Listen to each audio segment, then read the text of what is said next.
প্রিয় দর্শক, আপনাদেরকে স্বাগত জানাচ্ছি রতন তালুকদার লাইভে। যতই দিন যাচ্ছে, জুলাই অভ্যুত্থান, জুলাই যুদ্ধ, জুলাই আন্দোলন, জুলাই কোটা আন্দোলন, জুলাই সংস্কার আন্দোলন, জুলাইয়ের অনেক নাম এবং দিনও চেঞ্জ হয়ে গেছে। ভাই, জুলাই 31 দিনের জুলাই হয়ে গেছে 36 দিন।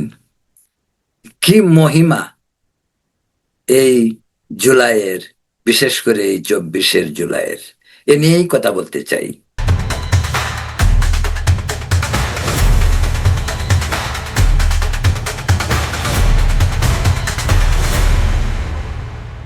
আজকে।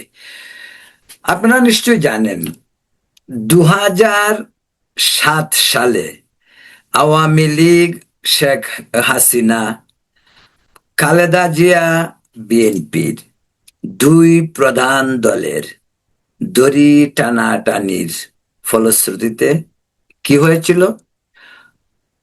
ফখরুদ্দিন, ইয়াজউদ্দিন আর মঈনুদ্দিন, এই তিন উদ্দিনের খেলা।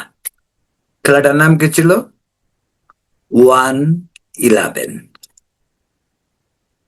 একটি কথা খুব প্রচলিত, আমাদের এই যে মহাপণ্ডিত যারা কলাম লেখেন, তারা কিন্তু সবসময় লেখে, দেখবেন, 1-11 কুশীলব। 1-11 কুশীলব খুবই প্রচলিত।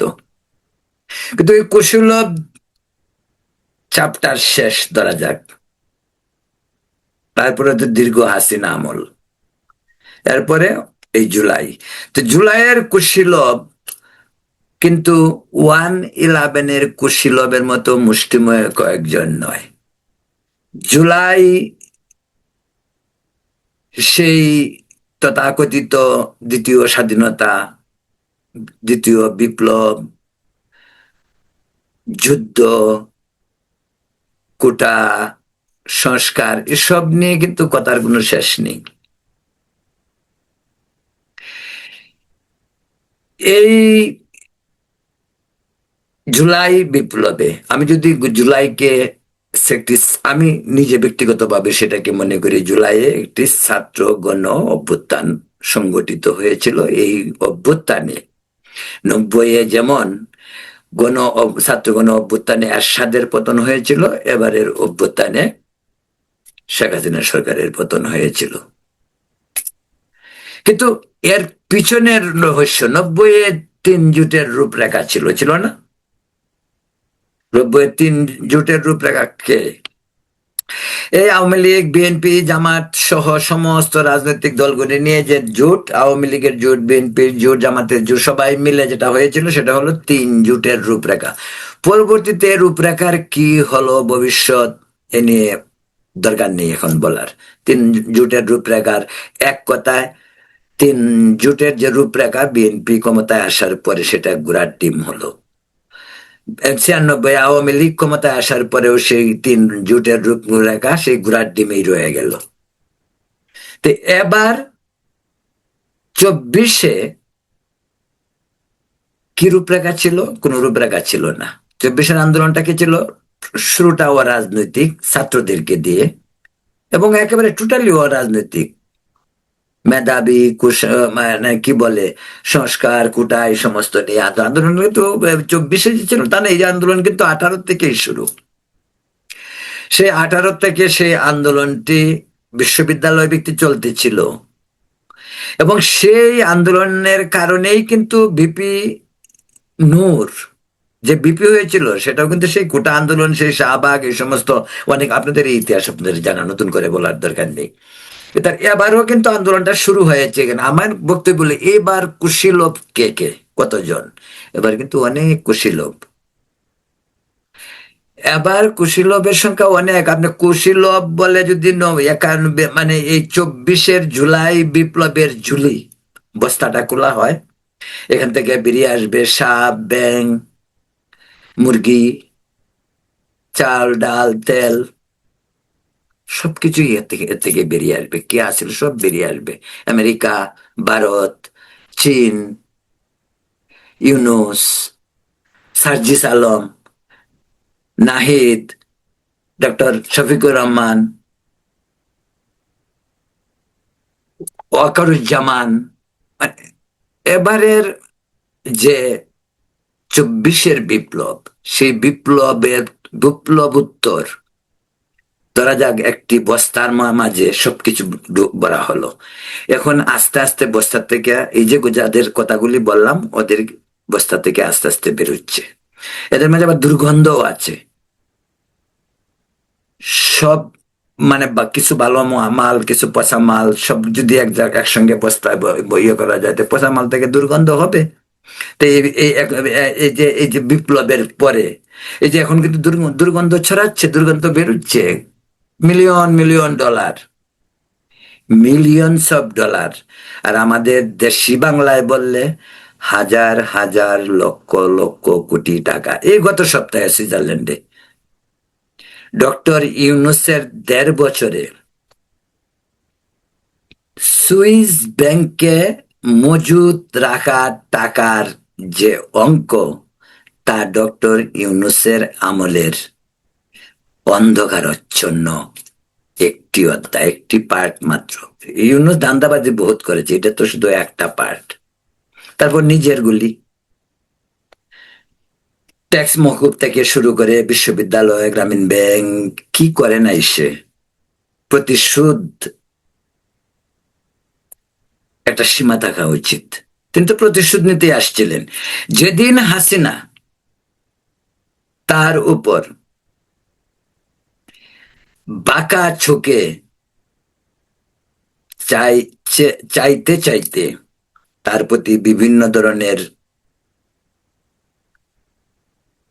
খড়গ তার উপর চালায়, বিশেষ করে গ্রামীণ ব্যাংকের উপর। গ্রামীণ ব্যাংকটা তার হাতছাড়া হলো। উনি কিন্তু চেয়েছিলেন ওই পদেই থাকতে, কিন্তু হাসিনা তাকে পদে রাখতে চায়নি বা দেয়নি, যে কারণেই হোক। খুব সেখান থেকে শুরু। তারপরে যে 111-এর -2 ফর্মুলা, ওই মাইনাস, উনি ওদেরকে মাইনাস করে দিয়ে তিনি রাজনৈতিক দলও করে ফেলেছিলেন। তিনি আবার ক্ষমতায় থাকতে চেয়েছিলেন। 111-এর সময় তাকে অফারও করা হয়েছিল তত্ত্বাবধায়ক সরকারের উপদেষ্টা হতে, কিন্তু 3 মাসের জন্য হইতে চান না। তো উনি চেয়েছিলেন আরো দীর্ঘ সময়। উনি কিন্তু ওইটাই চায়, এই কম সময়ের জন্য কোনো কিছুতে উনি পছন্দ না। এবার থাকার জন্য কত ধান্দা করেছে দেখেছেন, নিশ্চয়ই দেখেছেন। কত ধরনের নাটক। এই তিনি পদত্যাগ করে ফেলেন। এই তিনি ঈদের জামাতে ঈদগাহ মাঠে গেছেন যা নামাজ পড়তে। জীবনে তো নামাজ কখনো পড়েনি। সেখানে নামাজ পড়ার পরে নাকি তাকে সবাই না, আপনি 5 বছর 50 বছর থাকেন, আপনার যাওয়ার দরকার নেই, থাকেন। এইসব বহুত বাহানা ডক্টর ইউনুস কিন্তু করেছে। নাহিদরে ডাকি এনে বললো পদত্যাগ, ভাই আপনি পদত্যাগ করবেন, আপনি নাহিদরে ডাকেন কেন? আপনার ভালো লাগতেছে না? আপনি একজন ভালো মানুষ, আপনি একজন সৎ মানুষ, আপনার ভালো লাগতেছে না, আপনি ছেড়ে দিয়ে চলে যান। আপনি নাহিদকে, নাহিদ কোন বাংলাদেশের রিপ্রেজেন্টেটিভ? যে নাহিদ কার প্রতিনিধিত্ব করে? যে নাহিদকে ডেকে আপনি বলবেন যে আমি থাকতে চাই না, আমি পদত্যাগ করব? এর চেয়ে বন্ডামি আর কি হইতে পারে? যাই হোক, আমি যে বিষয়টা নিয়ে কথা বলতে চাইছি, কুশীলব নিয়ে কথা হয় না, তেমন এবারে কুশীলব কিন্তু ডজন ডজন। এবার আন্ডা বাচ্চার থেকে শুরু করে এই 85 বছর বয়সের ইউনুস পর্যন্ত মধ্যবয়সী আছে। আসিফ নজরুল থেকে শুরু করে ওই যে ডাস্টবিন শফিক, আর একটা তুলনামূলক যুবক। এই যে আর বৃদ্ধ হইলো ইয়ে কি বলে আপনার ফরহাদ মাজার, মহাপণ্ডিত, চিন্তাবিদ, চিন্তন। তিনি তিনি কেমন চিন্তন শুনেন, তিনি সব বুঝেন। শেখ হাসিনার আমলে তিনি আবার তখন বুঝতেন না, নিজে নিজে গুম হয়ে গেছিল।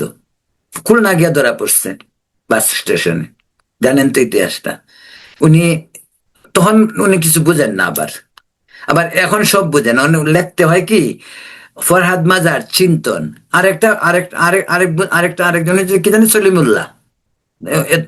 শেখ হাসিনার আমলে তেমন পাত্তা পায় নাই। বিশাল পণ্ডিত, মহাপণ্ডিত। বক্তব্যের মাঝে কোনো বাংলাদেশি, আমাদের বাংলাদেশি শিল্প সংস্কৃতি, বাংলাদেশি কবি, লেখক, সাহিত্যিক, বাংলা সাহিত্যের বড় বড় লেখক, তাদের কথার কোনো উদ্ধৃতি নাই কিন্তু। উনার উদ্ধৃতি হলো মার্কস, অ্যারিস্টটল, ম্যাকিয়াভেলি, প্লেটো, এই সমস্ত। ভয় দেখায় এগুলি আমাদেরকে, মানুষকে, সাধারণ মানুষকে। যত বেশি বিদেশি কবি, লেখক, বুদ্ধিজীবী, দার্শনিকদের রেফারেন্স দেওয়া যাবে, ততই পণ্ডিত মনে করবে। এই এক্স্যাক্টলি কাজটি ওরা করে। অথচ আমাদের এত উন্নত সাহিত্য, বাংলা সাহিত্যের ভান্ডারটি একেবারেই পরিপূর্ণ। আমাদের শুধু সিম্পলি রবীন্দ্রনাথ বাদ দিলাম, নজরুলকেও বাদ দিলাম, আমাদের শুধু জসিমউদ্দিন, ঠিক কথার কথা বলছি আমি, কবি বন্দে আলী মিয়া, আপনারা নিশ্চয়ই নাম শুনছেন, কবিতা পড়ছেন, ওদেরকে নিয়েই গবেষণা হোক না। ওরা যা করে গেছে, সলিমুল্লাহ খান এটুকু করে দেখাক, সে এতটুকু করে দেখাক, ফরহাদ মাজার। সলিমুল্লাহ খান যদি বাংলাদেশে কোন লেখকের কোন উদ্ধৃতি দেন, তাহলে কোনি আহমদ ছফা। আমি নিজেও আহমদ ছফার খুব ভক্ত। আমি ওনার সাহিত্য, ওনার বিভিন্ন চিন্তা চেতনামূলক যে প্রবন্ধগুলো বা উপন্যাসগুলো আমি পড়েছি। সলিমুল্লাহ খান তার গুণগান গাইতেই পারেন, আমি নিজেও তার গুণগান গাই। আমি মনে করি আহমদ ছফা বাংলা সাহিত্যের, আধুনিক বাংলা সাহিত্যের তিনি একটি উজ্জ্বল নক্ষত্র। কিন্তু তিনি শুধু না, অন্যরা, অন্যদের, আমাদের আগেই বলছি যে আমাদের বাংলা সাহিত্যের ভান্ডারটি অত্যন্ত পরিপূর্ণ। তো যেটা যে প্রসঙ্গে বলতে চাই না, সলিমুল্লাহ খানরা বললে ওইটাই বলে, ওনাকে নাকি রিসেন্টলি অনেক লোকে তাদের ধর। আমি সলিমুল্লাহকে চিনি, তিনি আমার বন্ধু। সলিমুল্লাহর সঙ্গে আমার সলিমুল্লাহ খানকে নিয়ে যদি ভিডিও, আমি এর আগে ওটা করেছি, আমি আরেকটি ভিডিও আপনাদের অবগতির জন্য আরেকটি ভিডিও সলিমুল্লাহ খানকে নিয়ে আমি পরে করব। তিনি দীর্ঘদিন আমেরিকায় ছিলেন, তিনি অনেক অ্যাক্টিভিটিস সে সঙ্গে এখানে জড়িত ছিলেন, কমিউনিটির বিভিন্ন অ্যাফেয়ার্স নিয়ে তিনি অনেক সভা সেমিনার করেছেন। সেগুলোতে তিনি আমাকেও সঙ্গে রাখতেন, আমি একাধিক সেমিনারে তার সঙ্গে সঙ্গ দিয়েছি, তার সঙ্গে আমার খুব ভালো পরিচয়।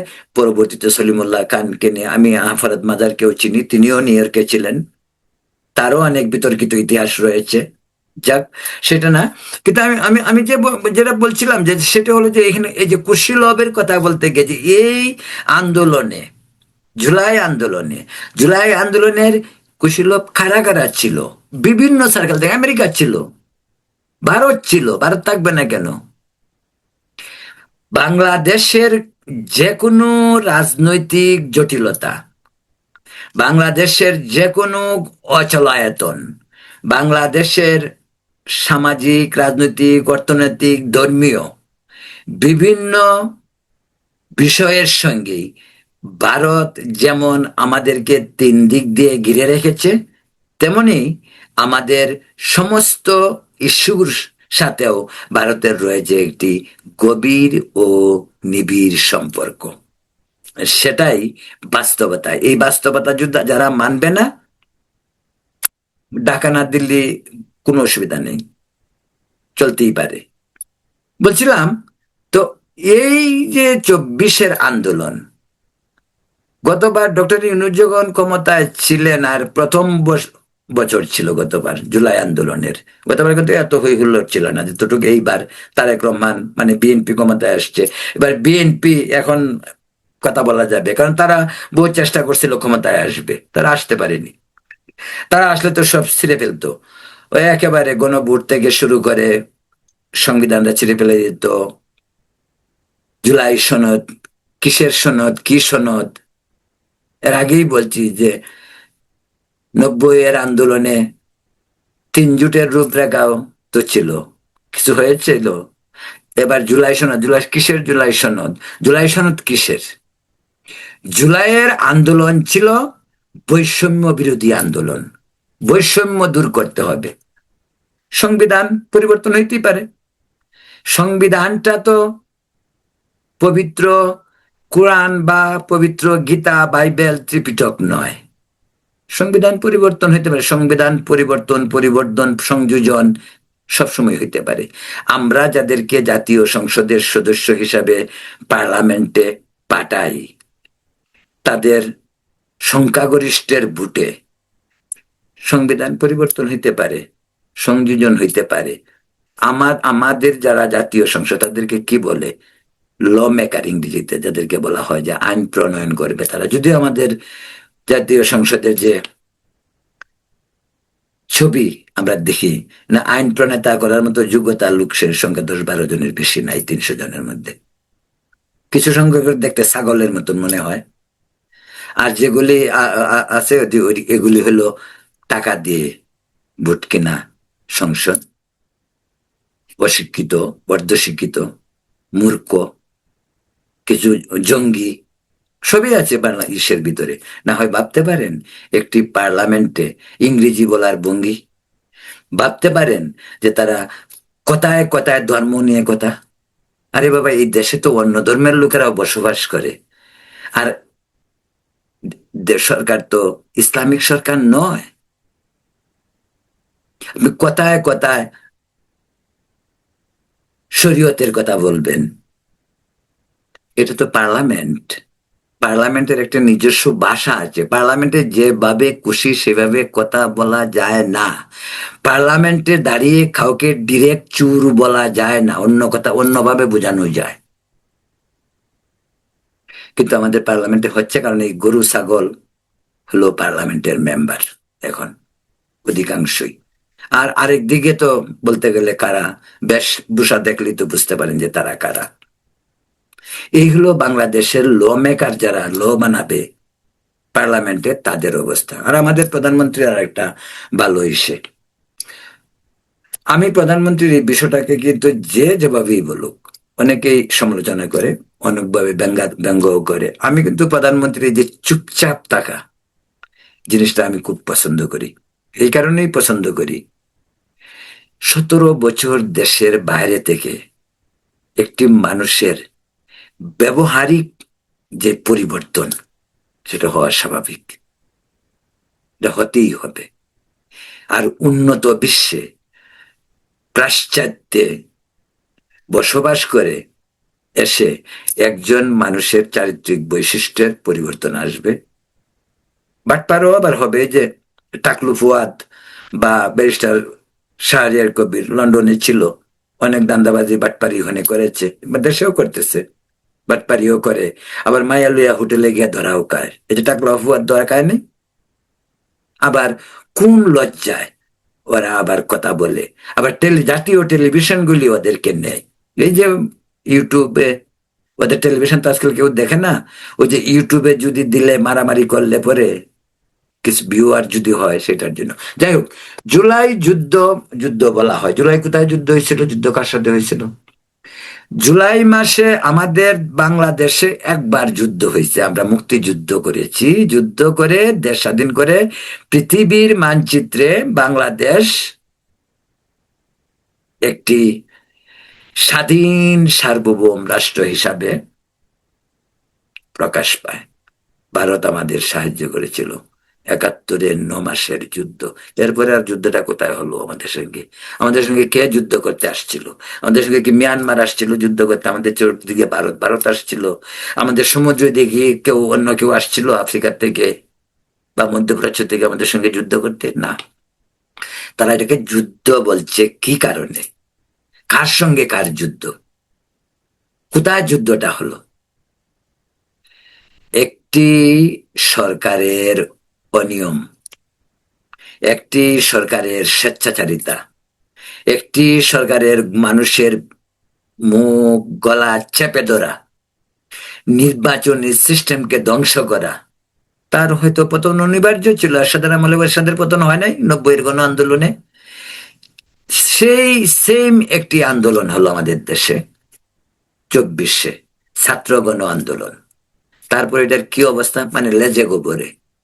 নেতৃত্ব যে সমস্ত আন্ডা বাচ্চা এর নেতৃত্বে আসলো, ওরা কে ছিল, এরা কোথায় ছিল, এরা কদিন ছিল এই আন্দোলনের, কিভাবে আন্দোলন?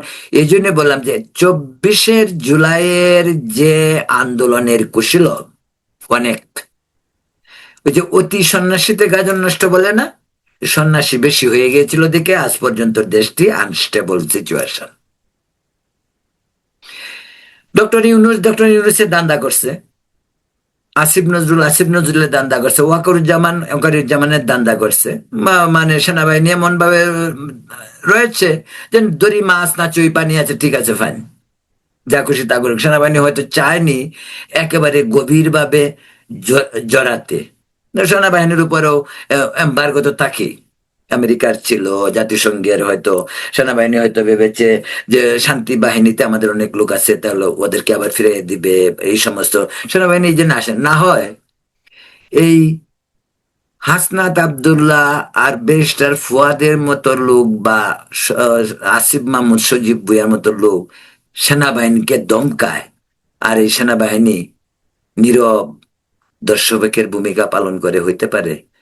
এটা যদি আমাদের দেশে 80-90 দশকের সেনাবাহিনী হইতো, কি হইতো? এই ফুহাদ কোথায় থাকতো, আর এই পোলাপানগুলি কোথায় থাকতো?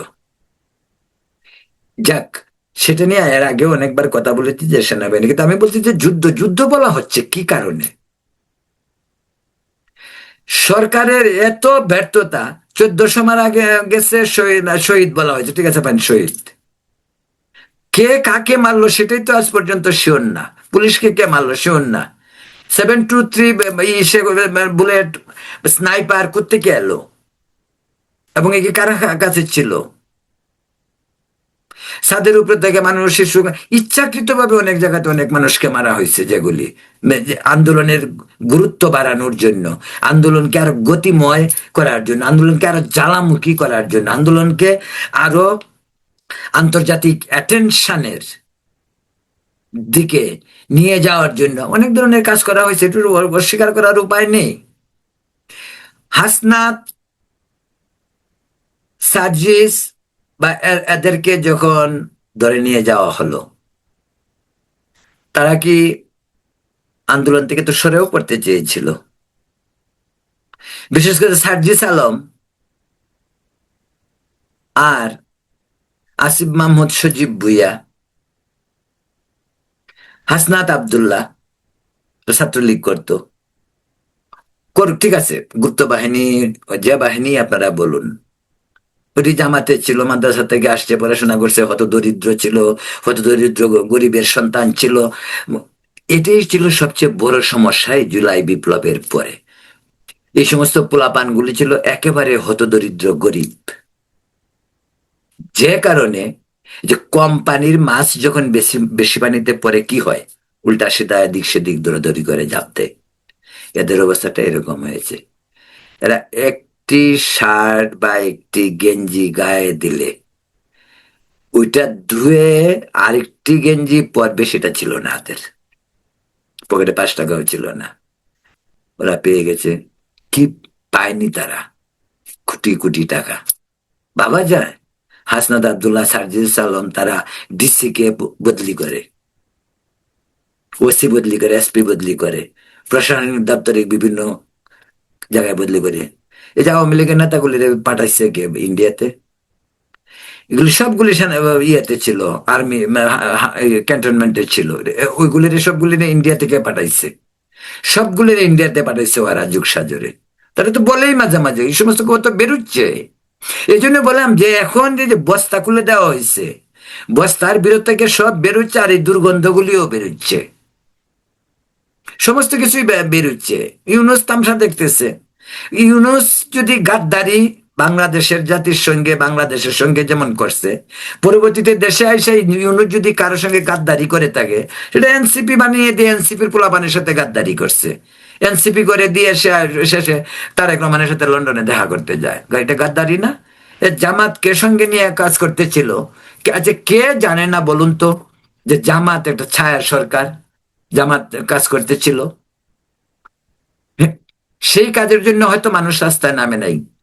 জামাত খুব সূক্ষ্মভাবে কাজগুলি করতেছিল, কিন্তু তখনকার সময়ে এক মব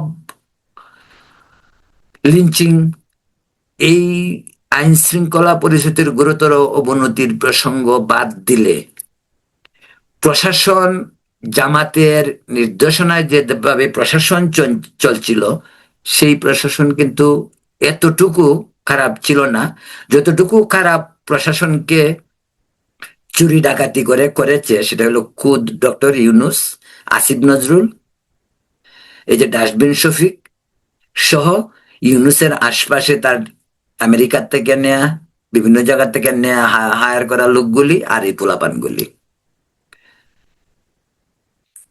একটি দৃষ্টান্ত সম্ভবত আমি অন্তত পাইনি, দেখিনি, যে জামাতের কোনো কেন্দ্রীয় নেতার ইনফ্লুয়েন্সে ডক্টর ইউনুসের আমলে কারো চাকরি হয়েছে, কেউ বদলি হয়েছে, কেউ হাজার হাজার কোটি টাকা চুরি করেছে। কিন্তু এই ডক্টর ইউনুসের আমলে যে এত হাজার হাজার কোটি টাকা চুরি হলো, যেটা সুইস ব্যাংকে এর আগের সরকারের তুলনায় 61 ভাগ বেশি পয়সা সুইস ব্যাংকে এসেছে, সেটা ডক্টর ইউনুসের আশপাশের লোকজন। সেটা কিভাবে আসলো? সেখানে কি জামাতের লোকজন আছে? সেখানে কি বিএনপির লোকজন আছে? বিএনপি মোটামুটি ভাবে একটা প্রফেশনাল ওয়েতে ডক্টর ইউনুসের সরকারের সঙ্গে ডিল করেছিল, যেটা একটি রাজনৈতিক দলের পরিপক্কতার এই পরিচয়। কারণ বিএনপি তো রাজনৈতিক দল হিসাবে দীর্ঘদিনের রাজনৈতিক দল, বলার তো বেকার। বিএনপি তো আর জামাত নয়। বিএনপির যেমন প্রশাসনিক দক্ষতা রয়েছে, রাজনৈতিক দক্ষতা রয়েছে, দলটির নীতি আদর্শ রয়েছে, দলটিতে বিভিন্ন ক্লাসের মানুষজনের সম্পৃক্ততা রয়েছে। তাই তারেক রহমান দেশের বাইরে থাকলেও সেটা করতে পেরেছে একমাত্র তার কাছে রেডিমেড একটি বিশাল দল তার হাতে ছিল। আওয়ামী লীগ চলে যাওয়ার পরে ওই দলটি বিকল্প হিসাবে বাংলাদেশের মানুষের সামনে দাঁড়ায়, যে কারণে ডক্টর ইউনুস ধান্দাবাজি করে এনসিপি করলেও শেষ পর্যন্ত তিনি বুঝতে পারেন এনসিপির ডাল দিয়ে বিএনপিকে কাবু করতে পারবে না।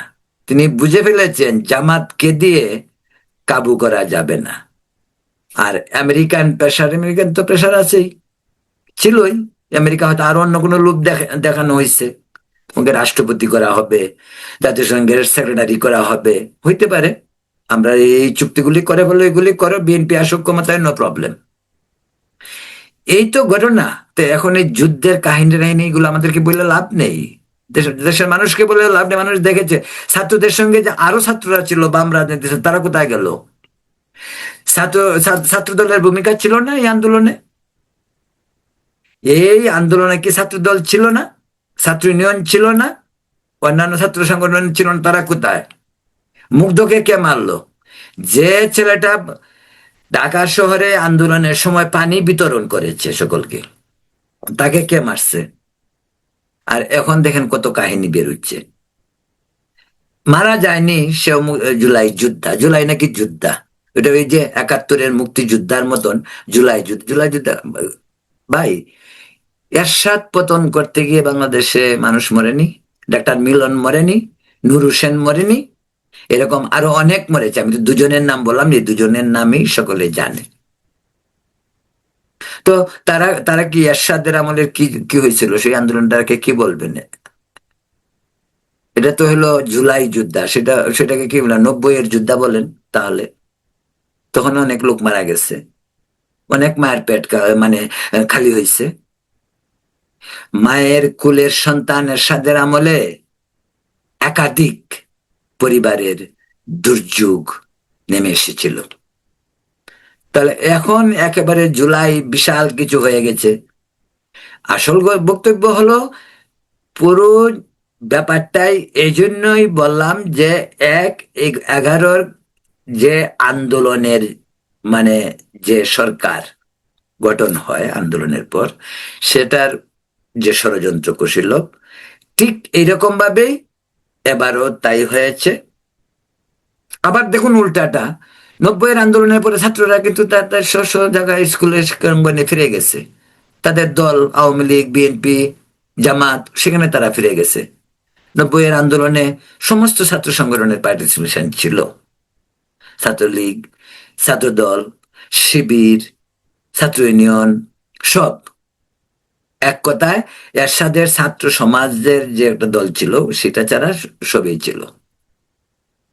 আর এবার সবই ছিল, কিন্তু কৃতিত্ব নাকি ওই 6 জনের। এই যে ছাত্রলীগ ভিতরে গুপ্ত হয়েছিল যেগুলির জায়গাগুলি, ওইগুলি, আর নতুন নাহিদ, নাহিদও ছাত্র নেতা।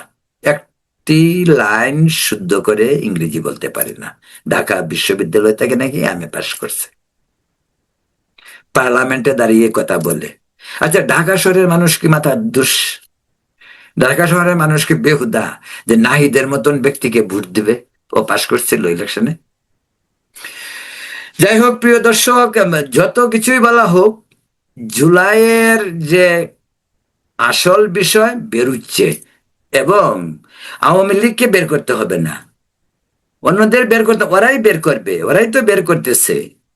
ওই দিন জামাতের নেতাদেরও তো কথাবার্তা আজকাল শোনা যায়। ডক্টর শফিকুর রহমান বলেনি যে ইঞ্জিনিয়ারিং করে তাদেরকে পরাজিত হবে, হুইচ ইজ ভেরি ট্রু। তো বলতে পারেন যে তারা করে, তারা পদত্যাগ করলো কেন বা তারা এটা মানলো কেন? তারা এই কারণেই মানছে আওয়ামী লীগ আসে পড়বে।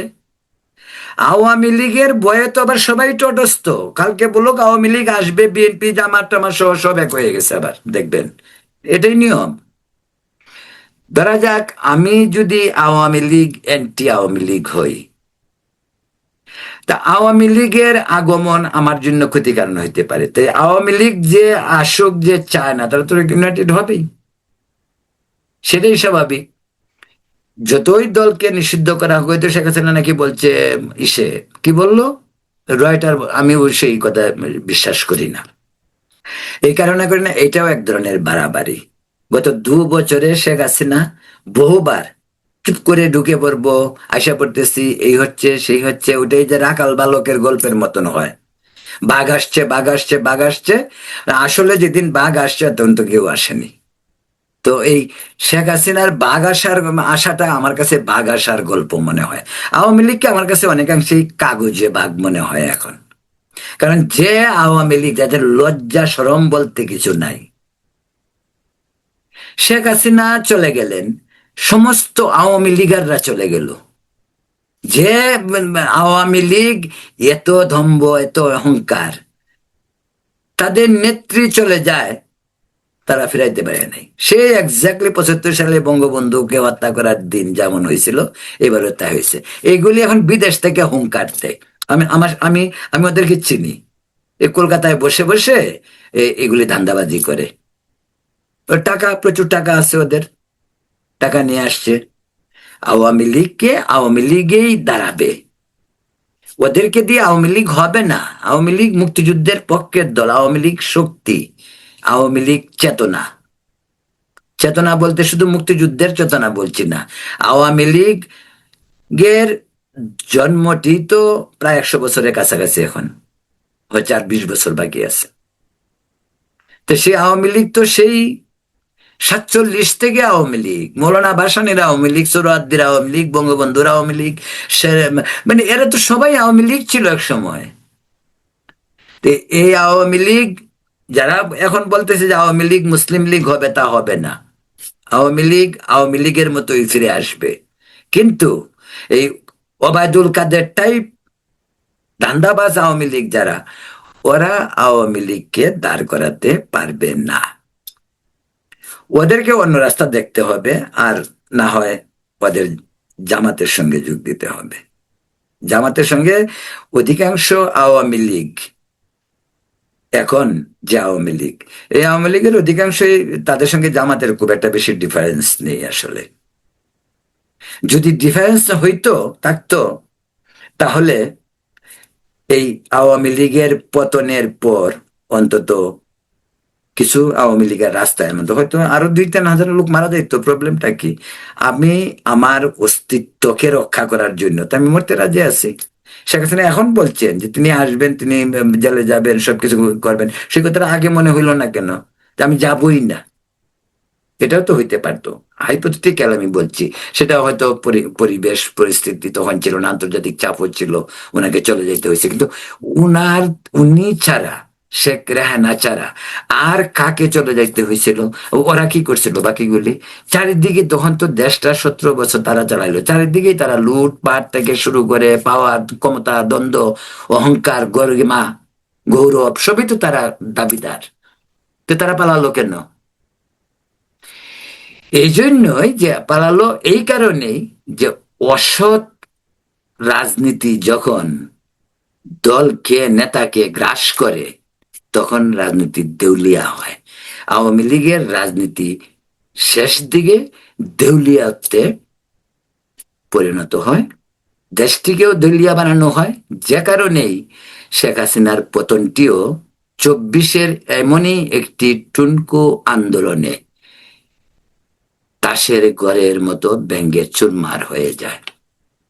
প্রিয় দর্শক, এখন এ পর্যন্তই। জুলাই নিয়ে আবার কথা বলবো আগামীকালকে, এবং আমি আরো একটি বিষয় নিয়ে কথা বলতে চাই, সেটা হলো মেটিকুলাসলি ডিজাইনের দেশি এবং আন্তর্জাতিক চক্রান্তের কিছু তথ্য আমরা পেয়েছি। তা নিয়ে পরবর্তীতে আবার ভিডিওতে কথা বলবো। ভালো থাকুন, সুস্থ থাকুন এবং নিরাপদ থাকুন। ধন্যবাদ।